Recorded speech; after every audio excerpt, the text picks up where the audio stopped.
नमस्कार दोस्तों, स्वागत है आपका हमारे यूट्यूब चैनल में। मैं सौरभ अग्निहोत्री आप सभी का बहुत-बहुत स्वागत है। पिछली क्लासेस में हमने आपको मध्य प्रदेश की विषय वस्तु के बारे में बात की थी कि क्या-क्या चीज़ें हम मध्य प्रदेश के बारे में पढ़ेंगे। लगभग हमने आपको 25 ऐसे अध्याय या 25 ऐसे टॉपिक के बारे में बताया था कि जिनके बारे में हमको अध्ययन करना है। तो उसी के तहत आज हमारी पहली क्लास है मध्य प्रदेश एक परिचय। तो पहला अध्याय हमारा मध्य प्रदेश एक परिचय। तो इस पे हम देखेंगे कि जैसे कि अब हम बुक के माध्यम से चल रहे हैं, तो ये बुक में क्या-क्या चीज़ें महत्वपूर्ण हैं हम बताएँगे। यहाँ पे लिखा हुआ है जो कि मध्य प्रदेश भारत के लगभग मध्य में स्थित है। यहाँ पे इसने बताया है कि मध्य प्रदेश हम सबको भी पता है कि भारत के में स्थित है, इसलिए इसे भारत का हृदय प्रदेश भी कहा जाता है। और जो यह प्रदेश है वह समृद्ध ऐतिहासिक विरासत, वैविध्यपूर्ण भौगोलिक संरचना, प्राकृतिक सौंदर्य एवं व्यापक जैव विविधता के कारण यह अपने आप में प्रसिद्ध है। बात करें यहाँ पर स्थित भीमबेटका एवं आदमगढ़ जैसे पुरातात्विक स्थल भारतीय उपमहाद्वीप में मानव जीवन के सर्वाधिक प्राचीन साक्ष्य प्रस्तुत करते हैं। ठीक है। वहीं वैदिक साहित्य में मध्य प्रदेश का उल्लेख दक्षिणापथ और रेवोत्तर के रूप में किया गया है। हो सकता है पूछ दे कि वैदिक साहित्य में मध्य प्रदेश का उल्लेख किस रूप में किया गया है, तो आपको बताना है कि दक्षिणापथ और रेवोत्तर के रूप में किया गया है। ठीक है। वहीं वर्तमान मध्य प्रदेश 6ठी शताब्दी ईसा पूर्व में अवंती महाजनपद का भाग था और जिसकी राजधानी क्या थी? उज्जैनी थी, जिसको वर्तमान में हम उज्जैन के रूप में जानते हैं। मध्य प्रदेश जो है एक लैंडलॉक स्टेट है, अर्थात इसके चारों ओर का जो क्षेत्र है वो स्थल भाग से जुड़ा हुआ या स्थलबद्ध है, जिसकी सीमा ना तो समुद्र से और ना ही किसी पड़ोसी देश को स्पर्श करती है, इसलिए इसको लैंडलॉक स्टेट कहा जाता है।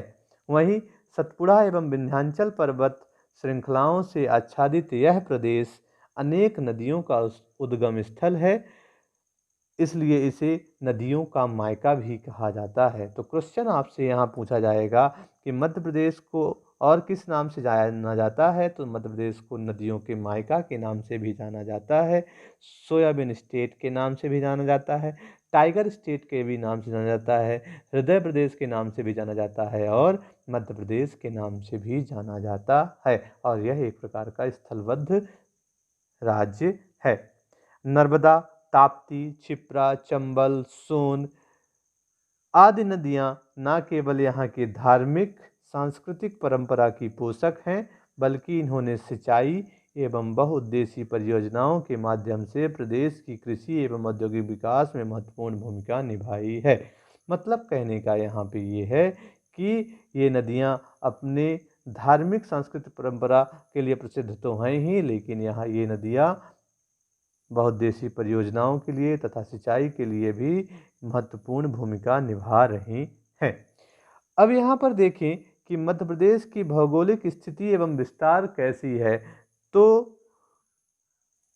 हम अगर एक मैप बनाएं, उत्तर दक्षिण और पूरब पश्चिम एक लाइन खींचें, तो हम देखते हैं कि जो हमारा उत्तर से दक्षिण की जो दूरी है वो 605 किलोमीटर है। वहीं पूर्व से पश्चिम या पश्चिम से पूर्व की जो दूरी है वो 870 किलोमीटर है। ठीक है। प्रदेश की जो सीमा है, ये उत्तर जो भाग है हमारा, ये नॉर्थ एरिया जिसको हम कहते हैं चित्र के माध्यम से, यहाँ पे चंबल नदी एक सीमा बना रही है। वहीं पे अगर हम बात करें, जैसे यहाँ पे लिखा है उत्तर सीमा में चंबल नदी, दक्षिण में ताप्ती नदी, यहाँ पे ताप्ती नदी, और वहीं पे अगर बात करें तो पूर्व में मैकाल पर्वत श्रेणी और पश्चिम में राजपीपला पहाड़ी द्वारा निर्धारित होती है। ठीक है। तो यहाँ पर मैकाल और यहाँ पर इन्होंने कह दिया है राजपीपला पहाड़ी जो है वो सीमा बना रही है। तो ये हमने आपको बताया। ठीक है। उसके बाद हम देखते हैं कुछ महत्वपूर्ण केंद्र बिंदु हैं। जैसे बाद अखंड भारत का जो केंद्र बिंदु वो वैशाली बैतूल, अविभाजित भारत का केंद्र बिंदु करौंदी कटनी, वहीं वर्तमान भारत का जो केंद्र बिंदु है वो विदिशा, और मध्य प्रदेश का केंद्र बिंदु सागर है। पृथ्वी का केंद्र बिंदु यहाँ पे बताया मंगलनाथ, ठीक है, और मध्य प्रदेश का केंद्र बिंदु सागर को बताया गया है। अब मध्य प्रदेश की अक्षांशीय दृष्टि से उत्तरी गोलार्ध एवं देशांशी दृष्टि से पूर्वी गोलार्ध में विस्तृत है। मतलब कहने का ये है कि अगर मान लिया जाए कि एक हमने ऐसा गोला बनाया, यहाँ पर मान लीजिए एक हमने ऐसा गोला बनाया और यहाँ पे ये अर्थ है और ये आपका 0 डिग्री है, और यहाँ पे मान लीजिए ये जो हमारा रेखा है मान लीजिए, और इंडिया हमारा यहाँ पे है, इस हिस्से में इंडिया है। तो इस हिस्से में इंडिया है मतलब हम बात करें तो 0 के ऊपर नॉर्थ और इसके ईस्ट में, तो मतलब नॉर्थ ईस्ट में इंडिया है। तो इसके भी अगर हम बात करें, मध्य प्रदेश की अगर बात करें तो नॉर्थ तो है ही है, साथ ही साथ ईस्ट में भी है, ठीक है। तो आपको भौगोलिक विस्तार की अगर बात करें तो मध्य प्रदेश का जो भौगोलिक विस्तार है 21 डिग्री 6 मिनट से 26 डिग्री 30 मिनट उत्तरी अक्षांश, वहीं 74 डिग्री 9 मिनट से आपका 82 डिग्री 48 मिनट पूर्वी देशांश है। यहाँ पर जो 82 डिग्री 30 मिनट है ये एक प्रकार की आपकी IST इंडियन स्टैंडर्ड टाइम है, मतलब भारतीय मानक समय जो दिया गया है आपके नैनी इलाहाबाद से, ये मध्य प्रदेश की सिगरौली से होकर गुजरती है। तो उसके बारे में भी बात हमने लगातार की है। अब अगर बात करें तो मध्य प्रदेश का जो भौगोलिक विस्तार है, तो जो मध्य प्रदेश का उत्तरी भाग है वो मुरैना को, दक्षिणी भाग है वो बुरहानपुर ज़िले को, पश्चिमी भाग जो है अलीराजपुर ज़िले को, और जो आपका पूर्वी भाग है वो सिगरौली ज़िले को टच करता है, ठीक है। तो ये भी क्वेश्चन पूछा जाता है। अब यहाँ पर प्रश्न पूछेगा कि मध्य प्रदेश का जो कुल क्षेत्रफल है वो कितना है। तो मध्य प्रदेश का जो कुल क्षेत्रफल है वो 3,08,252 वर्ग किलोमीटर है, ठीक है। वहीं देश के कुल क्षेत्रफल का यह लगभग 9.38% है, ठीक है। अब यहीं पे अगर बात करें तो क्षेत्रफल यहाँ इसका 3,08,252 है, लेकिन क्षेत्रफल की दृष्टि से मध्य प्रदेश का देश में दूसरा स्थान है। तो पहला स्थान किसका है और तीसरा स्थान किसका है? तो पहला राजस्थान का, दूसरा मध्य प्रदेश और तीसरा महाराष्ट्र का है। टॉप 3 आपको याद रखना है। अब यहाँ पर बात करें जो ये कर्क रेखा है 23.5 डिग्री उत्तरी अक्षांश, यह मध्य प्रदेश को 2 बराबर भागों में विभाजित करती है, जो प्रदेश के लगभग कितने जिलों से होकर गुजरती है? अगर प्रश्न पूछा जाए तो आपको बताना है 14 जिलों से होकर गुजरती है। और इन 14 जिलों की अगर बात करें, पश्चिम से पूर्व की बात करें तो 14 जिले हैं रतलाम, उज्जैन, आगरमालवा, राजगढ़, सीहोर, भोपाल, विदिशा, रायसेन, सागर, दमोह, कटनी, जबलपुर, उमरिया और शहडोल। तो इसको आप चित्र के माध्यम से भी देख सकते हैं कि कैसे रतलाम, उज्जैन, आगरमालवा, शाजापुर, राजगढ़, भोपाल, विदिशा, सागर, दमोह, कटनी, उमरिया, है ना, यहाँ से शहडोल होते हुए कैसे ये निकल रही है और 14 जिलों को टच करती हुई निकलती है, ठीक है। उसके बाद अगर बात करें तो भारत की जो मानक समय रेखा हमने आपको अभी बताया, जो नैनी इलाहाबाद से ली गई है, वह मध्य प्रदेश के एकमात्र जिले सिंगरौली से होकर गुजरती है। और कभी कभी क्वेश्चन पूछ दिया जाए कि सिंगरौली और अलीराजपुर जो आपका पूर्वी और पश्चिमी सीमांत से लगभग कितने मिनट का अंतर है? तो 34 मिनट का अंतर है, ठीक है। और कभी क्वेश्चन पूछे तो मध्य प्रदेश का सबसे पूर्वी जिला सिंगरौली और सबसे पश्चिमी जिला आपका अलीराजपुर है, ठीक है।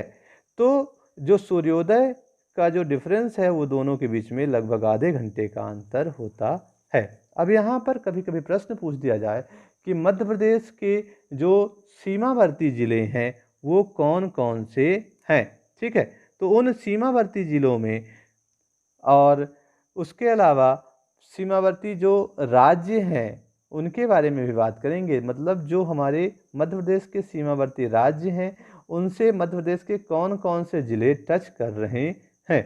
तो मध्य प्रदेश के जो सीमावर्ती राज्य हैं उत्तर प्रदेश, ठीक है, उत्तर प्रदेश से मध्य प्रदेश का भिंड, मुरैना, दतिया, शिवपुरी, अशोकनगर, सागर, टीकमगढ़, निवाड़ी, छतरपुर, पन्ना, सतना, रीवा और सिंगरौली लगभग 13 जिले उत्तर प्रदेश की सीमा को छूते हैं और सर्वाधिक सीमा उत्तर प्रदेश को ही छूते हैं। जिले की अगर बात करें, राजस्थान को मध्य प्रदेश के 10 जिले जैसे मुरैना, श्योपुर, शिवपुरी, गुना, राजगढ़, आगरमालवा, रतलाम, नीमच, मंदसौर, झाबुआ, ये मध्य प्रदेश के 10 जिले जो राजस्थान को छूते हैं। वहीं महाराष्ट्र को मध्य प्रदेश के 9 जिले जिसमें बालाघाट, सिवनी, छिंदवाड़ा, बैतूल, खंडवा, बुरहानपुर, खरगोन, बड़वानी और अलीराजपुर, ये मध्य प्रदेश के 9 जिले जो हैं वो आपके महाराष्ट्र को टच करते हैं। वहीं छत्तीसगढ़ को मध्य प्रदेश के 6 जिले सिंगरौली,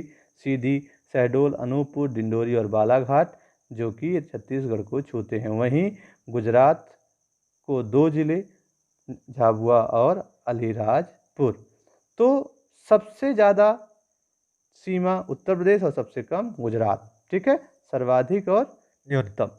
अब यहाँ पर एक प्रश्न पूछेगा कि मध्य प्रदेश के अंतर्वर्ती जिले कौन कौन से हैं। मतलब जो किसी भी कह सकें तो किसी भी अन्य राज्य की सीमा को स्पर्श नहीं करते हैं, उनकी संख्या 18 है। जैसे ग्वालियर, धार, शाजापुर, रायसेन, नरसिंहपुर, जबलपुर, विदिशा, इंदौर, सीहोर, होशंगाबाद, दमोह, मंडला, उज्जैन, देवास, भोपाल, हरदा, कटनी और उमरिया। क्वेश्चन सिर्फ पूछ सकता है 4 ऑप्शन बना दे, इनमें से कौन सा सीमावर्ती जिला नहीं है, ठीक है। हो सकता है पूछ दे कितने जिले सीमावर्ती हैं मध्य प्रदेश के, ये भी पूछ दे, तो आपको याद रखना है, ठीक है। अब कुछ इस प्रकार के प्रश्न भी पूछे जाते हैं कि कौन सा ऐसा जिला है जो 2 राज्यों की सीमा को छूता है। तो आपको ध्यान रखना है सिंगरौली जिला उत्तर प्रदेश और छत्तीसगढ़ की राज्य की सीमा को छूता है। वहीं झाबुआ राजस्थान गुजरात को, बालाघाट आपका महाराष्ट्र और छत्तीसगढ़ दोनों को, ठीक है। वहीं अलीराजपुर आपका महाराष्ट्र गुजरात 2 राज्यों को, वहीं आपका मुरैना व शिवपुरी जिला उत्तर प्रदेश और राजस्थान दोनों राज्यों को स्पर्श करते हैं, ठीक है। तो ये था हमने आपको जिलों के बारे में बताया, कौन सा जिला सीमावर्ती है, कौन किसको छू रहा है, कितने जिले उत्तर प्रदेश को, कितने राजस्थान को, कितने महाराष्ट्र, गुजरात और छत्तीसगढ़ को स्पर्श करते हैं। अब हम बात करेंगे राजकीय प्रतीक के बारे में। तो मध्य प्रदेश का जो राजकीय चिन्ह है, तो ध्यान रखना है 24, ये हमारा राजकीय चिन्ह ऐसे बना हुआ है जिसमें 24 स्तूपों की बाह्य आकृति के मध्य गेहूं और धान की बालियां तथा बरगद के वृक्ष के ऊपर अशोक स्तंभ है। मतलब गेहूं और धान की जो बालियां हैं, है ना, तथा बरगद के वृक्ष के ऊपर ये बनाया गया है अशोक स्तंभ, और यहाँ पे ऊपर मध्य प्रदेश शासन और नीचे लिखा है सत्यमेव जयते। ये क्वेश्चन आया गया है, ये 3 नंबर में कभी कभी मेंस में पूछ देता है राजकीय चिन्ह, तो आपको ये बताना पड़ेगा, ठीक है। वहीं राजकीय वृक्ष की बात करें तो बरगद, और इसका वैज्ञानिक नाम है फाइकस वेनगैलेंसिस, ठीक है, बरगद राजकीय वृक्ष हो गया। वहीं राजकीय पशु की बात करें, राजकीय पशु है 12 सिंगा यानी रुसर्वस डुआउसेली, रुसर्वस डुआउसेली यानी राजकीय पशु क्या हो गया 12 सिंगा। राजकीय पक्षी दूधराज, शाह बुलबुल अर्थात पैराडाइज फ्लाई कैचर, ठीक है। वहीं राजकीय मछली की अगर बात करें तो महासिर टॉर प्यूटी टैरा, क्या बोला है, टॉर प्यूटी टॉरा, राजकीय मछली कौन सी हो गई है, महासिर। वहीं राजकीय पुष्प की बात करें तो सफ़ेद लिली यानी लिलियम कैंडिमम, कभी कभी इनके वैज्ञानिक नाम भी पूछ देता है, तो लिलियम कैंडिडम। ठीक है, उसके बाद अब हम देखेंगे कि कम समय में अगर मध्य प्रदेश को थोड़ा थोड़ा देखना है तो मध्य प्रदेश एक दृष्टि में हम देख लेते हैं कि मध्य प्रदेश की जो स्थापना हुई है 1 नवंबर 1956 को। पुराना नाम इसका था सेंट्रल प्रोविंस एंड बरार। इसका अन्य नाम है हृदय प्रदेश, नदियों का मायका, कोहिनूर प्रदेश, जनजाति प्रदेश, सोया प्रदेश और लघु भारत। ठीक है, कोई भी पूछ सकता है आपसे।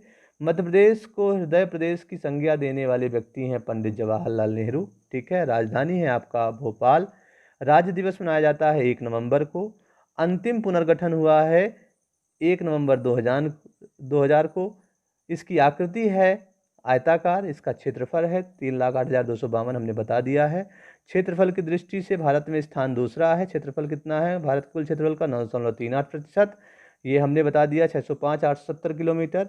हमने राष्ट्रीय प्रतीक के बारे में बता दिया है। ठीक है, राजकीय पशु बारहसिंघा, वो भी ब्रेडरी प्रजाति का। ये सारी चीज़ें हमने आपको बता दिया है। उसके अलावा राजकीय नाट्य आपको माछ याद रखना है, मालवा क्षेत्र में होता है। राजकीय नृत्य राई, बुंदेलखंड क्षेत्र में। राजकीय फसल सोयाबीन, जिसको हम ग्लाइसिन मैक्स भी कहते हैं। राजकीय खेल मलखम्ब, जो कि 2013 में घोषित हुआ है। वहीं राजकीय नदी नर्मदा और राजकीय फल है आम, मैंगीफेरा इंडिका। ठीक है, उसके अलावा राजनीतिक प्रतिनिधित्व की बात करें तो मध्य प्रदेश में जो राज्यसभा सीटें हैं वो 11, वहीं लोकसभा सीटें 29, जिसमें से हमारे लोकसभा क्षेत्र में जो अनुसूचित जाति यानी एससी के लिए 4 सीटें जो आरक्षित हैं, जिसमें भिंड, टीकमगढ़, देवास और उज्जैन। अनुसूचित जनजाति के लिए जो आरक्षित सीटें हैं वो 6। टोटल 10 सीटों में से 4 जाति, 6 जनजाति, जिनमें से जनजाति में रतलाम, धार, खरगोन, शहडोल, मंडला और बैतूल। मध्य प्रदेश की अगर बात करें तो यहाँ पे लगभग 231, जिसमें से 230 + 1 230 निर्वाचित, 1 मनोनीत हमारे यहाँ विधानसभा सीटें हैं, जिसमें अनुसूचित जाति के लिए 35 और जनजाति के लिए 47 विधानसभा सीट जो हैं आरक्षित रखी गई हैं। ठीक है, अगर अभी बात करें तो मध्य प्रदेश में कुल जो संभाग हैं वो 10 और कुल जिले अभी 52 हैं। 3 की घोषणा अभी हुई है, लेकिन अभी हम 52 बात कर रहे हैं। 52वां जिला जिसमें निवाड़ी बना है। ठीक है, कुल तहसीलें 377 जब तक ये बुक बनी थी। अभी वर्तमान में इनमें फ्लक्चुएशन हो सकता है, तो इसको अब ज़्यादा ध्यान नहीं देना है। ठीक है, कुल विकासखंड यहाँ पे हैं 313। आदिवासी विकासखंड जिसमें से हैं आपके 89। वहीं आपको ध्यान रखना है कि नगरों एवं शहरों की संख्या 476, कुल नगर निगम 16, नगर पालिकाएँ 98, नगर पंचायत 264, कुल जिला पंचायत 51 और कुल जनपद पंचायत जो हैं वो आपके 313 हैं। ठीक है, वहीं कुल ग्राम 54,903, कुल पुलिस जिले 52, कुल पुलिस थाने 1061, वहीं पुलिस कंट्रोल रूम जो है वो 53 हैं। अब यहाँ पे प्रश्न पीएससी में कई बार पूछा गया, व्यापम में भी, कि उच्च न्यायालय कहाँ है मध्य प्रदेश का? तो यहाँ जबलपुर में है। खंडपीठ आपका ग्वालियर और इंदौर में है। अभी हमारे जो मध्य प्रदेश के राज्यपाल लालजी टंडन जी थे, उनकी डेथ हो गई है। ठीक है, वहीं मुख्यमंत्री वर्तमान में ये बुक लिखे जाने तक कमलनाथ जी थे, लेकिन अब वर्तमान में शिवराज सिंह चौहान जी हो गए हैं। वहीं ये जो वर्तमान जो पद हैं इनके बारे में अभी परिवर्तन हो चुके हैं। ठीक है, तो ये परिवर्तन होते रहते हैं, इसलिए इनको आप करंट से जोड़ करके याद रखेंगे।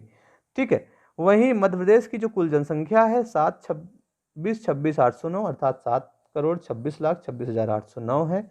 भारत की कुल जनसंख्या का जो प्रतिशत है ये 6% है।